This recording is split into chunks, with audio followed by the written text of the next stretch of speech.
So today we talked all about energy, and energy is really important to know about because it's pretty much all around us, and I would say we use it every day. And something important to know about energy is that it's not created or destroyed, it's only transferred from one form to another. An example of this that I would say everyone uses every day is a light bulb and how it converts electrical energy to light and heat energy. And two terms students should know about energy is potential energy, which is stored energy due to an object's position or state. Another term to know is kinetic energy, which is the energy of motion. We used marbles and we set up the experiment with different heights to count or to measure with a paper wedge, like the skid of how far the marble went, or the paper wedge went, I guess, with the marble.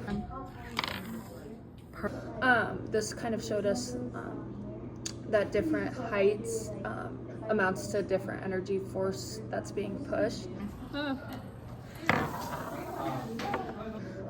The constant for each of these was the weight of the marble that we used. We used two different marbles and we got five different and used five different heights and then got five different skid measurements for both of those. And we'll insert a picture just so you can see a close-up version of what our findings were. Yes. And so from our findings, so using the skid and heights, we created two separate graphs for both masses. And it was pretty, the conclusion basically was that the more height that we put, the more skid that it will have. And the same thing goes vice versa for the more mass that something has, the more skid that it will have. And that's because the more mass something has, the more potential energy it can create.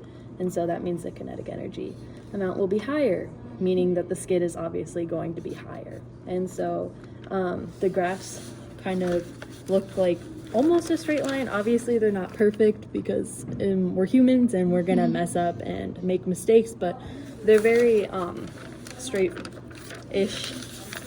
And the same thing with this one, very straight. It shows that obviously it's going to be higher because the mass is higher. And so yeah, you can see that like that. So yeah. And then kind of like a conclusion of this of today's lab, we found that energy is all around us and it can change forms, but it's never created or destroyed. We can see energy when we move, when we turn lights on, or even when the wind blows. Activities like rolling balls or jumping or swinging can make this idea fun and easy for our young elementary age students to learn.